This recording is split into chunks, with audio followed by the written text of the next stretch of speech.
recently I ran across a quote from Robert F. Kennedy, who was, as you recall, assassinated in 1968. So that's the one I'm talking about here, Bobby Kennedy. And it's a little excerpt from a speech he gave in 1966 that they sometimes, I think, call this excerpt the ripple of hope. And when I read it, it really brought together two things that I actually find myself thinking about a lot. I've even spoken to people here about this some. The first one is this thought I have about working with the environmental problems that we have and climate change. And this often comes up when I'm talking with people who just feel like there's nothing you can do. And I always think, wow, there are millions of things that you can do. And like just millions. I mean, I actually think it's probably in the millions.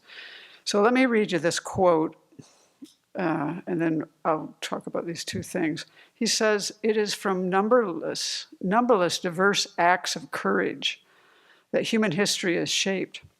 Each time a person stands up for an ideal," actually he says a man, it's always man, man, man. You know, that was 1966. There weren't actually women back then. There were just men, men, men, and man stood for everything, but I switched his words sometimes. So each time a person stands up for an ideal or acts to improve the lot of others or strikes out against injustice, they send forth a tiny ripple of hope.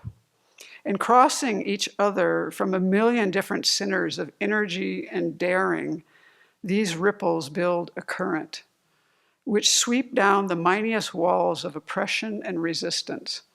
And this is, so much in this speech is like our things that we come up against in our practice, especially related to our bodhisattva ideal. Especially think about caring about all sentient beings and the largeness of the vision and this and that. And because the other thing besides this notion of joining together, because at one point in this speech he says, basically, there's more, you may think that some economist or some general has a lot of power, but actually what has more power is the movement of the heart of human beings and the joining together of that. And that's why they put people in political prisons, and don't let the news media do its thing in a lot of countries, because they know this, right? So, but we can use this to our advantage to help to bring people together for things that are important. Which brings me to the other thing that I find is quite important, which is, and I kind of label this in my mind, once Venerable Wu Yin made a video called "How Big is Your Sky?" I love that title. How big is your sky? And what it makes me always think about those words is like, how large is your circle of concern? How far and wide can you envision extending your love and compassion? And for us, we have the bodhicitta motivation, so we work on that. So yeah, this is something that when I am in for a long period of time with people who don't do that, I mean, they do say peace on earth and goodwill to all, which is actually words from the Bible. I didn't know that. Those are from Luke. But you know what? In practice, a lot of times people mostly are thinking about their family and their friends. And although they say peace on earth and goodwill to all, when it comes down to it, they don't extend themselves in very far for anyone beyond the family and friends. And this is what Bobby Kennedy spoke about. And reading his speech, which I'm just going to talk about certain parts of it, gave me a larger perspective on what this mindset does. It's kind of like tribal in a negative sense, I guess. The consequences of having that kind of attitude and the challenges of working in the world in a small or large way, in any way, against solving the kind of problems that come from this. So here's some of his words. He calls this the illusion of differences that are at the root of injustice, hate, and war. And he says, only earthbound man still clings to the dark and poisoning superstition that his world is bounded by the nearest hill. His universe ends at the river's shore. His common humanity is enclosed in a tight circle of those who share his town or his views or the color of his skin. He's giving this speech in Cape Town, South Africa, which is where my grandmother was born in 1901, just so you know. So I always think of that place, and I've always kind of followed, a little bit what's happening there in my life. So he's talking in 1966 to a group of young people, actually. And so he says, it is your job to strip the last remnants of that ancient, cruel belief from the civilization of man. Men. But he means everybody, right? So then he went on to list a lot of the problems that come from this kind of attitude, like discrimination, racial inequality, serfdom, which is not a word we use today, but it still exists. We have people working in all kinds of factories where they're held like prisoner, essentially, in different countries. I mean, that's worse than serfdom. Starvation, execution of world leaders, intellectuals being jailed. Wealth is lavished on armaments, like the military and weapons and equipment, that kind of thing, everywhere in the world. He says these kind of different varying problems come from humans, essentially. These are human-created problems. And he links it back to this, what I would say might be kind of othering a little bit. That's one word to kind of do that. And he says it reflects the imperfections of human justice, the inadequacy of our human compassion. And this is the one that strikes me, and the one I like, how do we work with this? The defectiveness of our sensibility towards the suffering of our fellows, of others.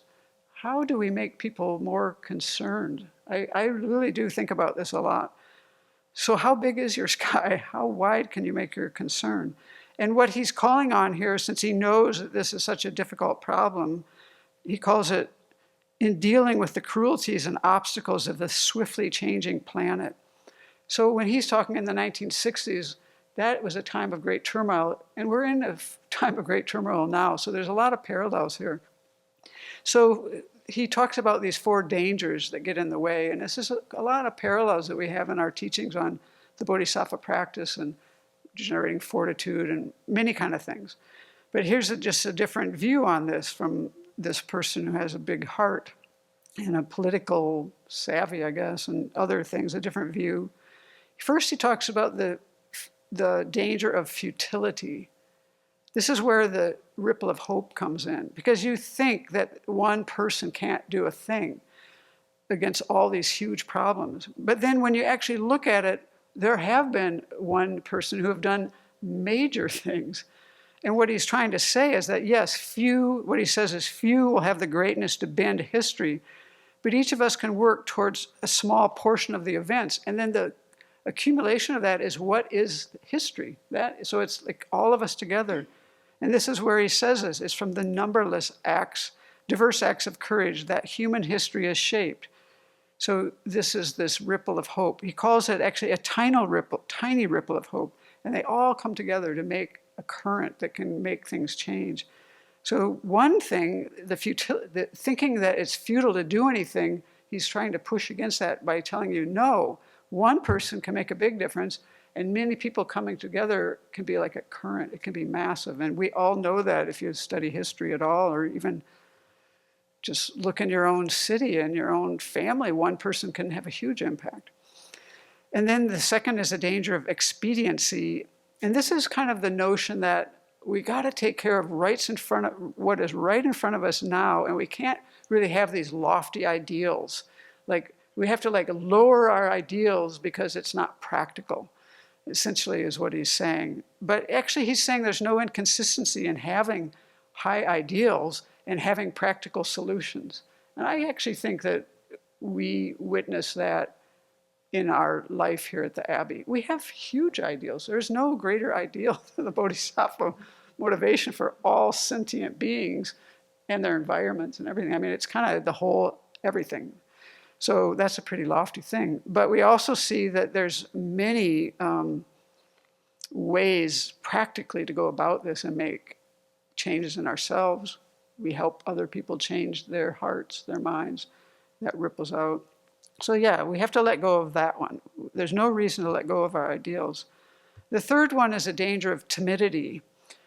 And here he's more, I guess the word I would use more is kind of like one of the 8 worldly concerns, where you're so concerned about your disapproval from others, right?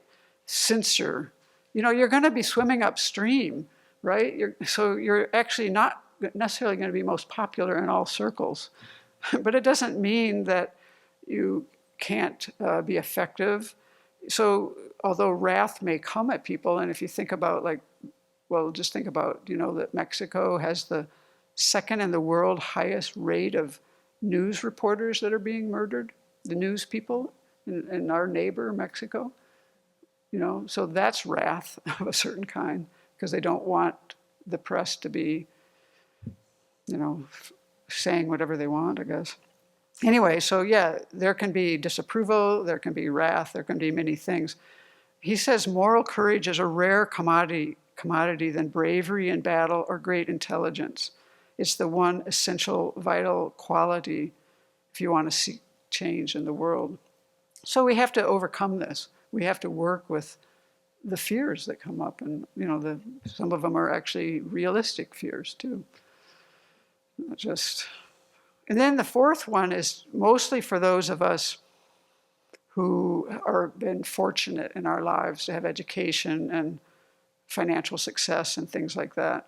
And he says it's tempting to follow the easy and familiar path of personal ambition and financial success. And that's, it's just like you're just kind of, this is what you do. You go to college, you get a job, you have your family, you have your 2.2 kids, you do this, you do that. And it's actually, a kind of our attachment to comfort is what he's saying. He says the fourth danger is comfort. So yeah, we have to work against all of these things, and I'm sure many more. But anyway, I just think that these are important things to think about, how we can be a force of change for good for everyone. And in particular, I was saying to someone even today, I think that we need a healing in our own country. I was saying that to Venerable Jampa today. And recently I read about a group called Brave Angels, or something like that, Brave Angels. And that's not exactly right. They meet and they get people together who are on opposite sides of the issues politically in our country, and they facilitate a kind of dialogue that is working, actually. And there's happening in cities all over the US, I guess. And what they do for the starting point is they focus on common values, which actually a lot of people have. The people actually do want peace on earth, and they do want to have goodwill.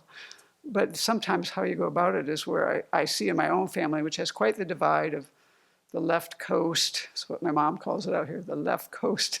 And then I call her the extreme right at this point. So in our family, when I just got together, we had dinner. We had my mom's 98th birthday dinner, and one of my siblings wanted to bring up politics. And my brother-in-law, who is very conservative, and myself, we kind of tamped it down. This isn't the time or place. But we did recognize that, my one sister said, okay, well, 3 of us here are voting this way, and 3 of us are voting this way, and now let's have dinner. Because the thing is for myself, the way I work with this is I do like to take a lot of interest in people's thoughts, but not everyone really wants to speak about things right now. It's too polarizing. And for myself, I actually value my family relationships more than I value the political candidate, the politics of the times, I would say.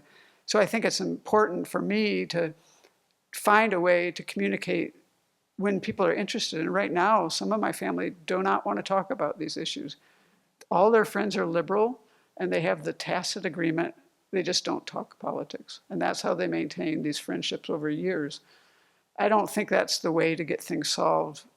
I actually love knowing what everyone in my family thinks about things and people. That's my kind of MO, is try to understand. And that's, I think, one of the problems that gets in the way of this. And I think he might have talked about this too, or something I've thought about, but also I've read, it's easy for the mind to go to judgment when we should be going to understanding, trying to understand people. So that would go a long ways.